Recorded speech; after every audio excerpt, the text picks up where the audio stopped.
আজকে সংসদে দেখলাম একজন সরকার দলীয় সংসদ সদস্য যিনি একসময় ছাত্রলীগের সভাপতি ছিলেন, শেখ মুজিবের সাথে একসাথে রাজনীতি করেছেন, বিএনপির এমপি কুমিল্লা থেকে।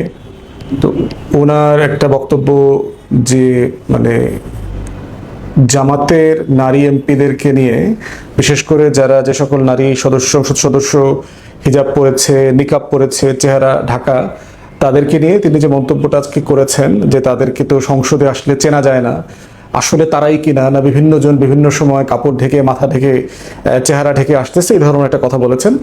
এবং এটা খুবই আপত্তিকর। এবং বেশি যেটা আপত্তিজনক মনে হয়েছে সেটা হচ্ছে তার বক্তব্যের সময় আমরা দেখলাম যে বিএনপির এমপিরা হাস্যরসে তালি দিচ্ছে। বিএনপির যারা নারী সংসদ সদস্য ছিলেন পিছনে বসা, যাদের মাথায় অনেকের হিজাব দেখলাম, তারাও দেখলাম যে টেবিল চাপড়াচ্ছে। প্রশ্ন হচ্ছে যে জামাতের সমালোচনা করতে করতে আপনারা কতদূর যাবেন? এটা কি ইসলাম বিদ্বেষ পর্যন্ত যাবে? জামাতের সমালোচনা রাজনৈতিক দল হিসাবে খুবই ন্যায্য, বৈধ কাজ, যে কারো সেটা যৌক্তিকভাবে করবার সুযোগ আছে। তো সেখানে আপনার জামাতকে ভালো লাগে না, সেই জন্য আপনি ইসলামী ব্যাংকটা দখল করে আবার ইসলামের হাতে তুলে দেবেন। আপনার জামাতকে ভালো লাগে না, তাই আদ্দিন হাসপাতালটাকে মালিককে জামাতের সাথে সংশ্লিষ্ট করে হাসপাতালটা বন্ধ করে দিল স্বাস্থ্যের ডিজি ডাক্তার প্রভাত চন্দ্র কি সেন না সরকার কি দেখলাম, যার স্ত্রী ডাক্তার উমা নাগ, তিনি আওয়ামী লীগের চিকিৎসকদের সংগঠনে অ্যাক্টিভলি রোল প্লে করেছেন, ফ্যাসিবাদ বিরোধী আন্দোলনের সময় অ্যাক্টিভলি বিএনপি জামাত বিরোধী প্রোগ্রামগুলোতে যেতেন, কথাবার্তা বলতেন। তাকে আবার এই বিএনপি সরকার স্বাস্থ্যের ডিজি বানিয়েছে এবং আদ্দিন হাসপাতালটা বন্ধ করেছে এবং গুজব আছে এটা জামাতের প্রতিষ্ঠান, তাই এটা বন্ধ করে দেওয়াটা জায়েজ আছে। এখন প্রশ্ন হচ্ছে যে এটা আপনি কতদূর পর্যন্ত নেবেন? মাননীয় প্রধানমন্ত্রী কক্সবাজারে একটা ভুয়া মিথ্যা ফটোকার্ডের উপরে ভিত্তি করে দুইবার একই মিথ্যাচারের ব্যাপারে বক্তব্য দিয়েছেন যে জামাত নাকি বিড়ি, সিগারেট, মদ এগুলোর উপরে ট্যাক্স বাড়ানোর বিপক্ষে মিছিল করেছে। তো এই পুরো ফ্রেমটা দেখলে বোঝা যাচ্ছে যে বিএনপি আসলে তার নিজের রাজনীতির জায়গাটা ভুলে গেছে, যে আসলে বিএনপির জাতীয়তাবাদী মূল্যবোধের রাজনীতি আসলে কোনটা, কোথায় সেটা। মাননীয় প্রধানমন্ত্রী, আপনাকে নিজেকে জিজ্ঞেস করা দরকার যে আসলে আপনি বক্তব্য দিলেই যে ভুলগুলো হচ্ছে, এই কন্টিনিউয়াস ভুলগুলোর এই বক্তব্য কে লিখে দিচ্ছে? কারা আপনাকে গাইড করছে? কারা আপনার অ্যাডভাইজার? আপনার এই চারপাশের মূর্খ আওয়ামী দালাল টাইপের লোকজন বসে আছে কিনা, যারা আপনাকে মিসগাইড করছে, ভুল তথ্য দিচ্ছে, জাতির কাছে আপনাকে হেয় প্রতিপন্ন করতেছে, এবং সেটা দিয়ে আলটিমেটলি যেটা হচ্ছে যে বাংলাদেশের সরকারি দল বিরোধী দলের মধ্যকার সম্পর্ক নষ্ট হচ্ছে। এই দায় কিন্তু দিন শেষে আপনাকে নিতে হবে। আমাদের যিনি ভারপ্রাপ্ত ডেপুটি প্রাইম মিনিস্টার আছেন, যিনি সর্ববিষয়ে সর্বজ্ঞানী, যে মলম বিক্রি করছেন সংসদে এবং সংসদের বাইরে, এবং যেটা করতে গিয়ে তিনি কন্টিনিউয়াসলি মিথ্যাচার, মিসলিডিং তথ্য দিচ্ছেন, সংসদকে মিসগাইড করছেন, ক্ষমতার অপব্যবহার করছেন, সেটা কিন্তু কোনোভাবেই দেশের মানুষের জন্য, দেশের জন্য, রাষ্ট্রের জন্য কল্যাণকর হবে না, আপনার জন্য ভালো হবে না। আপনাকে প্রত্যেক দিন যে আনপপুলার করা হচ্ছে এইসব কাজ করে।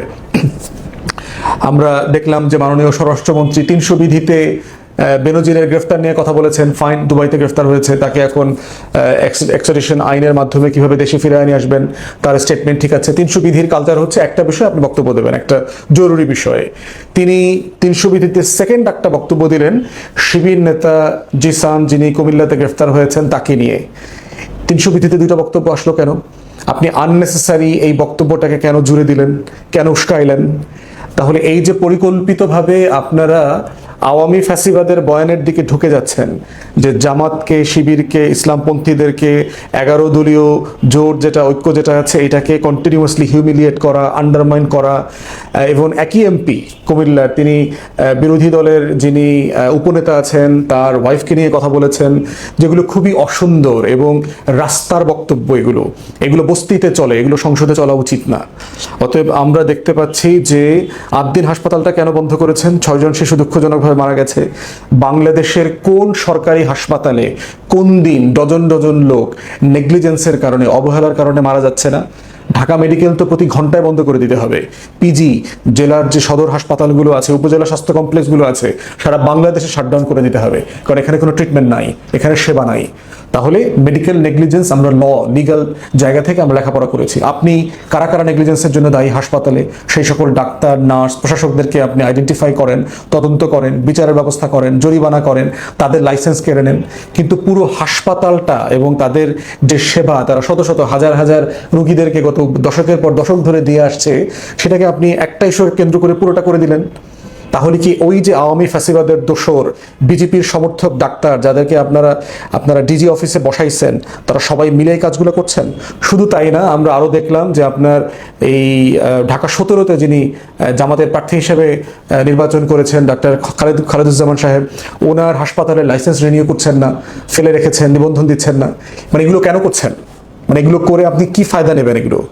তাহলে এই যে জামাত বিদ্বেষ করতে গিয়েই কিন্তু আওয়ামী লীগ ইসলাম বিদ্বেষ, ব্যাংকিং খাতের ইন্ডাস্ট্রিকে ধসায়া দেওয়া, লুটপাট, প্লান্ডার, অযোগ্য অবৈধ লোকদেরকে দিয়ে প্রশাসনে যাচ্ছে তাই কাজ করা শুরু করেছিল, তার প্রত্যেকটা কিন্তু আপনারা ফলো করছেন, অনুসরণ করছেন। জামাত পলিটিক্যাল পার্টি, অপোজিশনে আছে, তাকে পলিটিক্যালি ফেস করেন।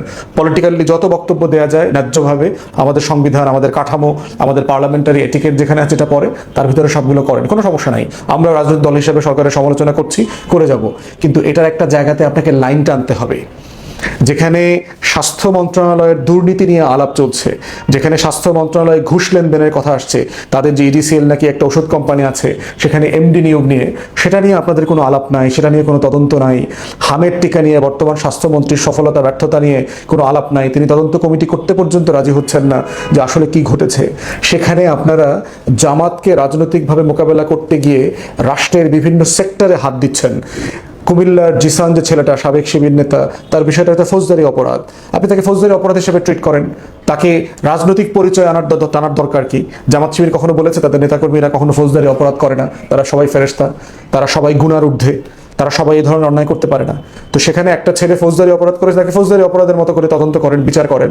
কিন্তু আমরা দেখতে পাচ্ছি বাদী বিবাদী যেই নারীর অভিযোগের উপর ভিত্তি করে এই লঙ্কা কাণ্ড গণমাধ্যমে হচ্ছে, তাদের কাউকে পুলিশ কথা বলতে দিচ্ছে না, তাদের সবাইকে ব্লক করে রেখেছে। তাহলে কি আপনারা জজ মিয়া নাটক সাজাচ্ছেন এখানে? মানে কি করতে চাচ্ছেন এখানে? যে গণমাধ্যম কথা বলতে পারছে না, রাজনৈতিক দলের নেতারা কথা বলতে পারছে না, জানতে পারছে না আসলে কি হচ্ছে, তাহলে কি করেছেন আপনারা? আপনারা কিন্তু রাজনৈতিক দলকে আন্ডারমাইন করবার জন্য নেমেছেন, একটা ফৌজদারি অপরাধকে ডিল করবার জন্য। ছেলেটা যদি ফৌজদারি অপরাধ করে থাকে, তাকে অবশ্যই ফৌজদারি অপরাধের বিচারের মুখোমুখি করতে হবে, যে দলের যে নেতা হোক। এই ব্যাপারে কোনো কম্প্রোমাইজ হবে না। দলীয় যে গঠনতন্ত্র আছে সেই মোতাবেক তার বিরুদ্ধে সাংগঠনিক ব্যবস্থা ইতিমধ্যে নিয়েছে বলে আমরা গণমাধ্যমে দেখলাম।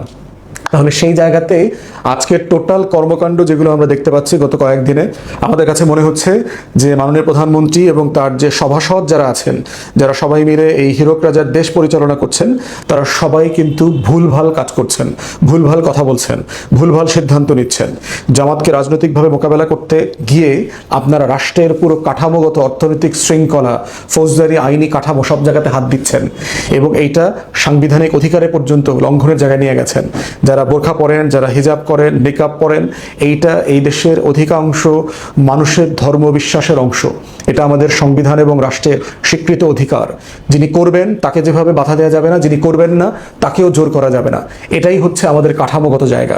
অতএব সেই জায়গাতে এই কাজগুলো যে হচ্ছে, এগুলো সরকারকে সিরিয়াসলি আমরা দৃষ্টি আকর্ষণ করছি যে আপনারা এখানে অবস্থান নেবেন এবং এগুলো যেন আর না হয় তার পথ রোধ করবেন। তা না হলে দিন শেষে এইটা আওয়ামী লীগকে যেমন ছাড়ে নাই, আপনারা জামাতকে নির্মূল করতে গিয়ে রাজনৈতিকভাবে কিন্তু আপনারা বিপদের মধ্যে পড়বেন, ঠিক একই প্রসেসে যেটা আওয়ামী লীগ করে ফেল করেছে। অতএব সেই জায়গায় আমরা বোধ করছি গণতান্ত্রিক কাঠামোতে যে কোনো রাজনৈতিক দল, অন্য রাজনৈতিক দল তার নেতা, বক্তব্য, কর্মসূচি, পলিসি সবকিছু সমালোচনা করবে এবং করতে পারতে হবে, কিন্তু এটা যেন বাড়াবাড়ি লেভেলে মিথ্যাচারের দিকে না হয় এবং সেই মিথ্যাচার করবার রেকর্ড এবং দলিল যেন প্রধানমন্ত্রীর কাছ থেকে না আসে। এতে রাষ্ট্র হিসাবে, দেশ হিসাবে আমরা সবাই বিব্রতকর অবস্থায় পড়ব বিদেশের কাছে, আন্তর্জাতিক মহলে। ধন্যবাদ।